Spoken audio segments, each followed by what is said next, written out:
Saya ingat betul orang tua. Waktu itu kita mau pengennya itu jualan es gitu. Orang tua bilang, jangan, kamu itu nanti masih bisa sekolah kemana-mana. Kalau kamu udah jualan es, tak uang, kamu nggak mau sekolah pasti.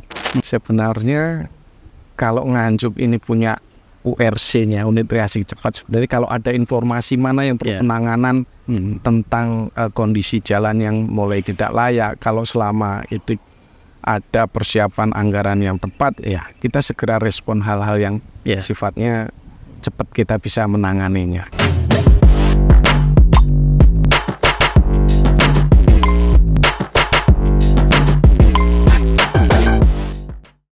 Selamat datang kembali di Poker Podcast Radar Kediri. Hari ini kita kembali lagi ke Nganjuk. Kalau sebelumnya kita interview dengan Pak Marhen Jumadi, hari ini kita ke penggantinya. Pengganti dari Pak Marhen Jumadi. Kita langsung sambut, ada Pak Sri Handoko Taruna sebagai penjabat Bupati Nganjuk. Selamat Pak. Terima kasih. Jabatannya sekarang. Terima kasih sudah menerima kami di Brigitan Pendopo Nganjuk. Ini suasana sangat sejuk sekali. Di belakang pendopo ya Pak. Betul, Nganjuk ini luar biasa sejuk. Apalagi pendoponya juga enak, adem ya. Pak Handoko, ini berkaitan dengan penjabat Bupati atau PJ Bupati Nganjuk. Sebelumnya, karena Pak PJ ini juga asli Nganjuk, pernah membayangkan tidak Pak kembali ke Nganjuk dan menjadi orang nomor 1 di Nganjuk? Kalau membayangkan itu sebenarnya tidak ada. Karena memang dari awal kita niatnya itu cuma bekerja. Dan karena sebagai Direktur Kewaspadaan Nasional kami di Kementerian Dalam Negeri, yang sering kita tangani adalah permasalahan-permasalahan konflik sosial, permasalahan-permasalahan terorisme, dan kami berpikir kami pasti menangani hal-hal tersebut. Tapi karena mungkin kita sifatnya bekerja, mungkin pimpinan memiliki penilaian tersendiri sehingga kami ditunjuk sebagai penjabat Bupati Nganjuk. Kami mengistilahkan penjabat bupati itu kepala pelayan masyarakat dan kepala pengayom masyarakat. Kepala pengayom dan pelayan. Terakhir domisili di Nganjuk tahun berapa Pak? Masih ingat? Sebenarnya kami SD Ngauman 1, SMP 1, SMA 2 Nganjuk. SMA 1 Nganjuk ya? Ya, SMA 2 Nganjuk. Habis itu barulah kita kuliah di Bandung, STPDN. Habis itu penempatan saya di Kabupaten Pasuruan dan habis itu pindah ke Bandung di IPDN, terus kami di Jakarta. Jadi otomatis saya di Nganjuk itu sampai 96 lulus SMA. Habis itu lebih banyak di luar kota Nganjuk. Setelah lulus SMA 96 kemudian sekarang kembali lagi. Bagaimana Pak Handoko melihat perkembangan Nganjuk dari tahun 96 sampai sekarang? Memang kalau perkembangan ada. Dan menurut kami bagian yang memang masih perlu terus ditingkatkan untuk menjadi Nganjuk yang lebih modern, Nganjuk yang lebih smart, Nganjuk yang lebih bisa memiliki daya saing dengan kabupaten lainnya. Jadi kalau hari ini kita melihat Nganjuk memang potensinya sudah ada. Dan keuntungan-keuntungan yang diperoleh oleh wilayah Kabupaten Nganjuk ini juga kelihatan karena kita ada exit tol dan nanti ada bandara udara. Menurut kami ini adalah peluang-peluang untuk Kabupaten Nganjuk. Pernah gemes nggak sih Pak kalau Pak Handoko sebagai ini ya, bukan domisili di Nganjuk tapi asli Nganjuk, pernah gemes nggak sih? Kok ini daerahku? Saya pernah sampaikan waktu itu juga orang Nganjuk, kalau nggak salah sempat menjadi pejabat di Kemendikbud. Saya sampaikan, anak-anak Nganjuk itu pinter-pinter. Dan anak-anak Nganjuk itu banyak yang mewarnai di luar-luar Nganjuk. Dan kami cuma nitip pesan dunia pendidikannya tolong jangan terlalu diintervensi biar pinternya anak Nganjuk itu tetap terjaga. Iya. Itu yang saya lihat. Pinter-pinter anak Nganjuk. Tapi kerjanya di luar semua rata-rata. Oleh karenanya itu, karena sudah pintar-pintar potensinya ada.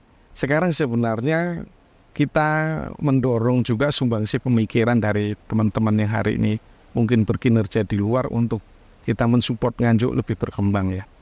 Dan saya berpikir hari-hari ini komunikasi-komunikasi itu berjalan.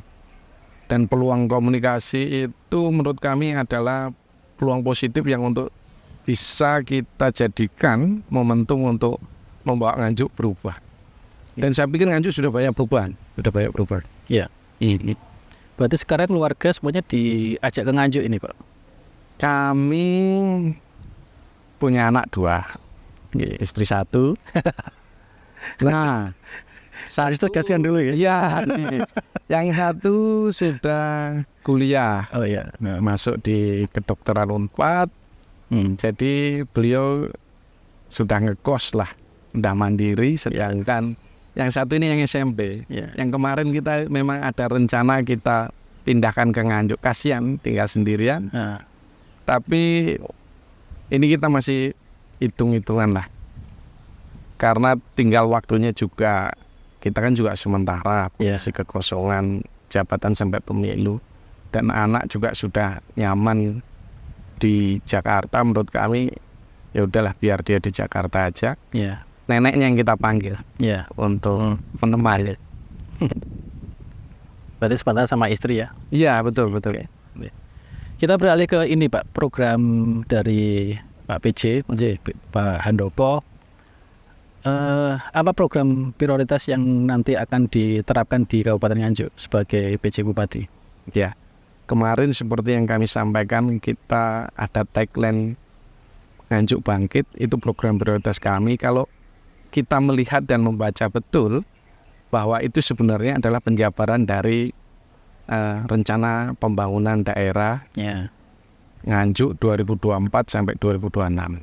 Cuman ada beberapa yang harus menjadi prioritas, seperti SDM yang unggul dan berdaya saing, seperti bagaimana kemiskinan dan stunting, seperti kesiapan pemilu karena memang kita menjelang tahun pemilu, dan seperti pelayanan birokrasi yang lebih baik dan memiliki kualitas, dan melanjutkan masalah infrastruktur. Ini menurut kami terus kita akan kembangkan.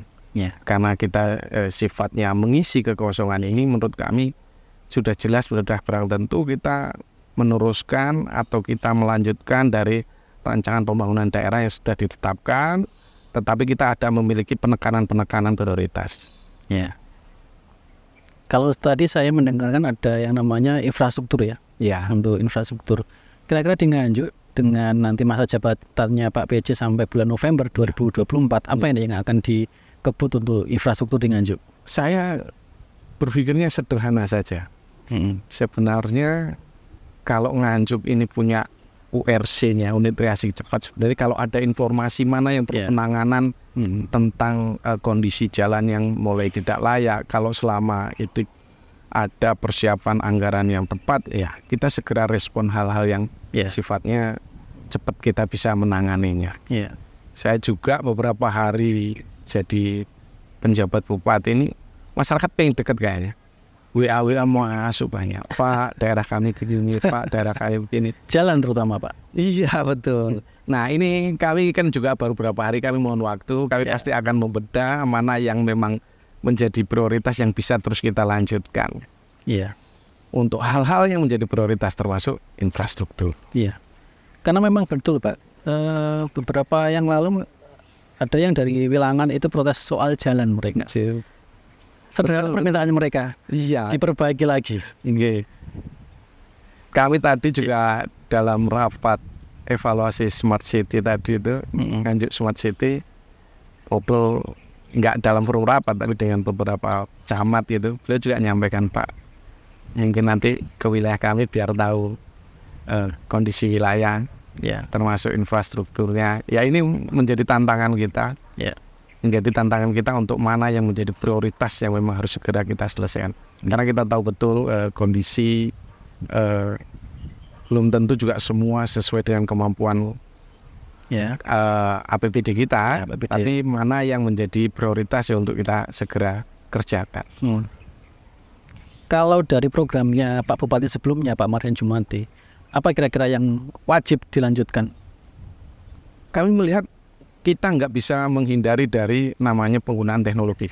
Nganjuk Smart City, itulah yang harus terus kita lakukan. Itu harus konsisten, komitmen di semua level pimpinan, OPD, perangkat daerah. Karena ke depan penggunaan teknologi itu penting. Ke depan bahwa yang telah diterapkan ini Nganjuk Smart City yang telah di launching ini terus. Nanti siapapun yang memimpin berikutnya ini terus. Dengan konsisten, dengan kontinu, masyarakat kita juga akan familiar dengan layanan-layanan yang mendekatkan antara masyarakat dan pemerintah. Kami berharap Nganjuk Smart City ini menjadi ikon tempat komunikasi antara warga Nganjuk dengan pemerintah daerah. Dengan saluran komunikasi yang baik, tidak terjadi sumbatan informasi, dan informasi yang diterima oleh masyarakat adalah informasi yang benar dan tidak sepenggal-sepenggal. Ini sudah jalan yang dari Pak sebelumnya, nggih? Sudah jalan dan hari ini kita melakukan evaluasi. Tadi ada beberapa yang memang perlu kita masukin. Namanya juga membangun sebuah Nganjuk Smart City atau jadi big data nantinya. Ini memang perlu waktu, perlu evaluasi terus, perlu komitmen siapapun yang menjalankan pemerintahan ini. Itu penting. Sama satu lagi Pak, Nganjuk ini terkenal dengan bawang merah. Kemarin yang digagas sama Pak Marhen adalah agropolitan itu. Betul. Tetapi terkadang persoalannya harga berambangnya sering anjlok. Ini ada langkah apa ini dari ITAPJ soal harga berambang? Kami juga mendengar tadi Pak Asisten Ekbang juga menyampaikan bahwa sudah ada beberapa kerjasama dengan pemerintah daerah lainnya terkait bawang merah yang ada di Nganjuk. Ini potensi yang ada di Nganjuk yang perlu kita jaga. Dan kemarin kami juga berkomunikasi secara personal memang Mas Yan, tetapi komunikasi itu jalan dan nanti akan ditindaklanjuti oleh surat Bupati untuk kita kerjasamakan dengan Gresik. Ini juga menurut kami sebuah langkah untuk sama-sama kita jaga potensi bawang merah di Nganjuk. Dan di saat panen kadang mau dijual kemana kita agak kebingungan, padahal di wilayah-wilayah tertentu harga bawang merah ini memang mahal terus, nggak bisa turun. Kalau di Nganjuk, kalau pas lagi panen harga bawang merah kadang turun. Inilah yang menurut kami perlu ada saluran-saluran, perlu ada solusi-solusi yang diciptakan oleh pemerintah bagi warga petani kita. Untuk menjaga harga, untuk menjaga komoditas sehingga warga petani ini juga merasa nyaman dengan apa yang dia kembangkan. Kerjasama dengan Kabupaten Gresik itu untuk menjual berambangnya ke sana? Kami kemarin secara komunikatif akan seperti itu tampaknya. Karena memang di sana mahal. Dan mereka minta sebuah alokasi lah. Di saat kita punya banyak secara kontinu dia akan menerima itu. Dan ini untuk teknis atau implementasinya memang terus kita lakukan pembahasan secara internal nantinya, dan kita akan mencoba benar-benar ini bisa implementatif, benar-benar bisa dirasakan warga petani. Saya pokoknya berpikirnya hal yang sederhana, dari sederhana ini kita usahakan sampai jadi. Dari hal yang sederhana ini kita harus komitmen lah, apa yang sudah kita usahakan, apa yang sudah kita rencanakan, ya minimal memang harus terjadi. Kalau produktivitas dan kualitas berambang merah, berambang maksudnya, apakah perlu ditingkatkan lagi untuk kualitas berambang di Nganjuk? Itu sudah bagus, teknologinya, pengelolaannya juga sudah bagus.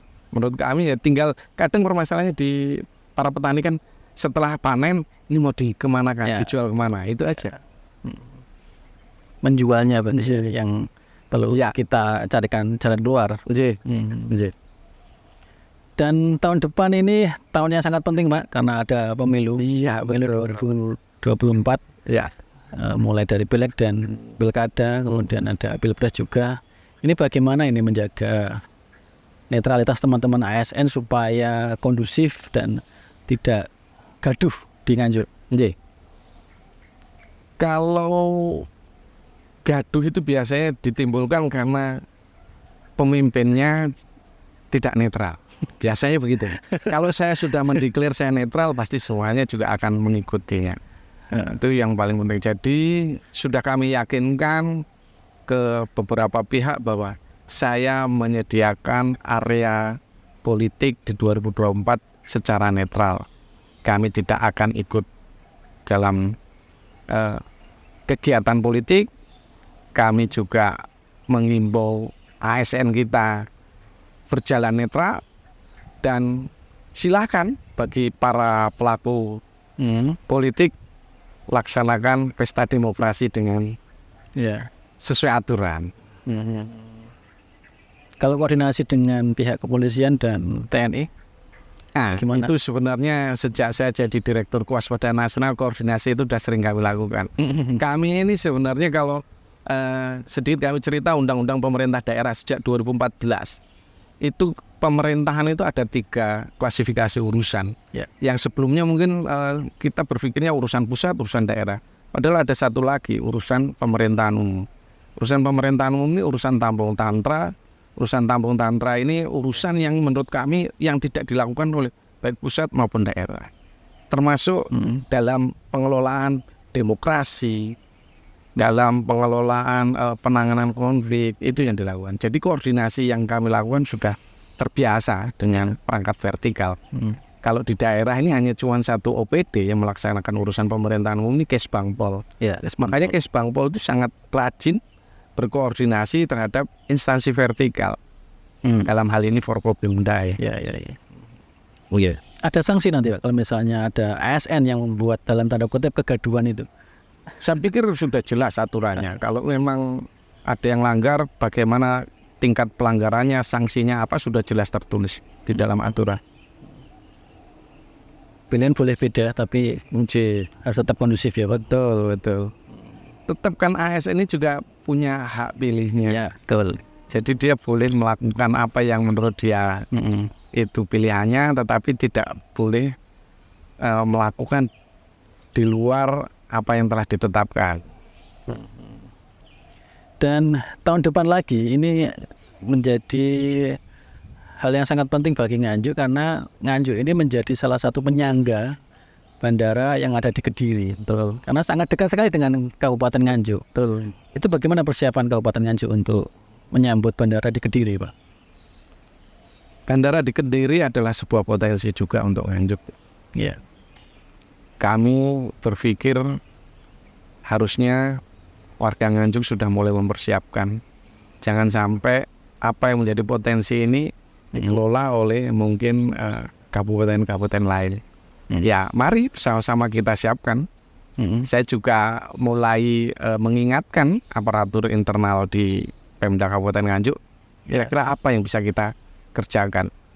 Saya belum bisa menentukan kira-kira kita akan melakukan apa, tetapi minimal kita punya cetak biru untuk Kabupaten Nganjuk itu di saat bandara mulai beroperasi. Kira-kira ada potensi apa yang bisa kita kerjakan. Apa Pak kira-kira potensi yang bisa nanti untuk membantu? Sebenarnya kalau kita melihat dengan adanya bandara udara, sebenarnya harus kita siapkan potensi kewilayahan kita, umpamanya potensi pariwisata kita kembangkan dengan begitu baik. Di saat potensi pariwisata dikembangkan, harusnya ada infrastrukturnya, beberapa hotelnya juga harus baik, transportasinya, layanannya. Itulah yang tadi kami juga ngobrol-ngobrol dengan beberapa pihak, termasuk pengelolaan pariwisata kita harus mulai dikelola dengan profesional. Layanannya, terus bagaimana sarana penunjang-penunjangnya, sehingga para wisatawan juga merasa nyaman. Saya sendiri beberapa kali kalau kita bikin aktivitas di Nganjuk, saya melihat teman-teman dari beberapa di Jakarta gitu, acaranya di Nganjuk, tapi nggak sampai nginap. Nah ini yang harusnya kita ambil nih. Acara di Nganjuk minimal nginap 1 malam di Nginapnya di Kediri biasanya. Betul. Berarti kalau nginapnya di Kediri, makannya di Kediri. Makanya di Kediri. Ya. Iya. Objek wisata apa kira-kira yang di Nganjuk yang bisa Sebenarnya sebagai ikon sudah penunjang? jelas. Ya. Sedudo udah jelas. Jawa Timur udah tahu Sedudo dan masih banyak lagi. Sebenarnya kita melihat beberapa potensi pariwisata itu kadang itu harus publikasi. Ya. Saya ceritakan tadi juga di rapat. Uang Bung Karno yang bisa melengkung itu di Bengkulu itu jadi potensi wisata. Padahal ya cuma sekedar uang kertas yang ditaruh di telapak tangan. Ya. Itu juga sudah menjadi potensi wisata. Tinggal bagaimana kita mengelola, tinggal bagaimana kita mempublikasikan, tinggal bagaimana kita mengemasnya sehingga memiliki daya tarik tersendiri. Saya pikir Sedudo ini potensi alam yang luar biasa. Tinggal kita kemas, tinggal kita publikasikan sehingga masyarakat luas semakin tahu. Biasanya memang setelah ada potensi wisata harusnya ada lagi potensi pendukungnya. Ya. Seperti yang kami sampaikan tadi, hotelnya harus bagus, nyaman, transportasinya nyaman, layanan pariwisatanya juga Ya. nyaman. Kekurangan Sedudo apa Pak kira-kira selama ini? Atau memang sudah sempurna Sedudo itu? Gimana ya? Kalau ngelihat Sedudo ini menurut kami dari sejak saya kecil sampai dengan hari ini memang ada perubahan. Ya. Menurut kami juga sudah, menurut kami ada pembaruan dalam arti ada evaluasi. Nah tinggal sebenarnya orang kan setelah ke Sedudo harusnya kita lihat lagi turunannya setelah dari Sedudo. Kira-kira apakah cuman Sedudo selesai pulang? Atau setelah Sedudo turunannya kita harus ke pasar rakyatnya, ekonomi kreatifnya, atau habis itu setelah ekonomi kreatif sampai sore guest house-nya ada enggak? Setelah ada guest house mungkin bisa melakukan aktivitas lainnya malam hari di Jalan Ayani yang sudah bagus, Ya. potensi-potensi lainnya. Sebenarnya harusnya memang ada rangkaian wisata itu yang enggak cuma satu tempat, memang satu rangkaian yang tak putus-putus lah, yang enggak boleh putus. Holistik berarti ya? Iya. Yang saling terkait. Iya. Dari kota ke setiap kecamatan ada semuanya. Kalau infrastruktur yang menuju Sedudo apakah sudah baik menurut Pak Handoko? Perkembangan sudah menuju ke arah baik. Termasuk kami melihat parkir. Tapi memang biasanya wisata itu kami melihat di saat ada keunikan, ada agak sedikit jalannya agak berkelok-kelok, itulah yang malah dicari. Ini sudah betul itu Sedudo. Dan pariwisata tidak lepas dari yang namanya kuliner, Pak. Dan Nganjuk ini terkenal dengan kulinernya ya, banyak. Ada pecel, kemudian yang di Gondang itu ada yang namanya apa ya, tumbek itu ya. Tumblek ya, itu bagaimana Pak Handoko konsen dengan kuliner di Nganjuk? Kuliner di Nganjuk kemarin saya pas baru mulai serah terima, saya lihat di depan itu. Saya lihat di depan ada pameran dalam rangka HUT TNI. Ini sebenarnya salah satu rangkaian HUT TNI yang menurut kami juga memberdayakan UMKM Nganjuk. Saya lihat juga ada yang jualan dumblek, kuliner-kuliner lainnya. Ini menurut kami itu hal yang positif. Memang untuk memperkenalkan ke masyarakat ya harus lebih banyak aktivitas pemberdayaan UMKM. Iya. Dan memang perlu ya itu tadi sesuatu hal sekarang itu pelibatan sosial media, pelibatan informasi yang produktif itu akan mengangkat ikon-ikon kuliner Nganjuk. Iya. Ini yang perlu terus kita harus kembangkan. Iya. Di Sedudo ada namanya nasi jagung. Yang sangat enak. Nasi jagung Sedudo itu. Nah, itu saya yang belum. Kalau dicoba ke sana lagi, Pak. Sudah keliling kemana aja berarti, Pak, setelah menjadi PJ ini? Setelah menjadi PJ ternyata sibuk.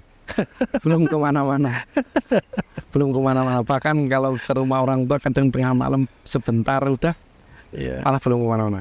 Kami mencoba merespon cepat lah. Mencoba bukan saya super juga bukan, tapi kami mencoba untuk berusaha cepat menyesuaikan, berusaha cepat untuk melakukan yang terbaik lah untuk Nganjuk. Termasuk kayak kemarin kita masalah beras yang mulai naik, nah, kita operasi pasar. Nah, ini langkah-langkah yang cepat dan kami didukung oleh tim Pemda Kabupaten Nganjuk yang begitu luar biasa. Saya nggak bisa apa-apa kalau nggak didukung oleh mereka. Ini kan berarti nanti sampai November 2024 wajib semua desa-desa disinggahi. Wah, siap. Ini terakhir Pak, pesan untuk anak-anak Nganjuk ini, apakah mereka harus pulang ke Nganjuk dan membangun Nganjuk? Untuk anak-anak Nganjuk itu saya cuma berpikir milikilah semangat yang luar biasa. Jangan melihat dari kondisi hari ini. Berpikirlah untuk masa depan. Dan bagi orang tua itu juga demikian. Harus kasih semangat untuk anak-anaknya maju. Saya ingat betul orang tua.